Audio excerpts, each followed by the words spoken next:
Guys দেখেন, আসসালামু আলাইকুম।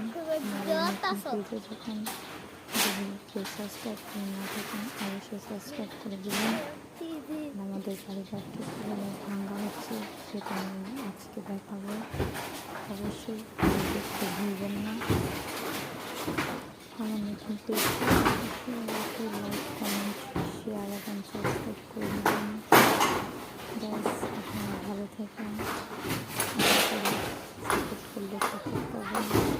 আলহামদুলিল্লাহ, সবাই ভালো থাকেন। আসসালামু আলাইকুম।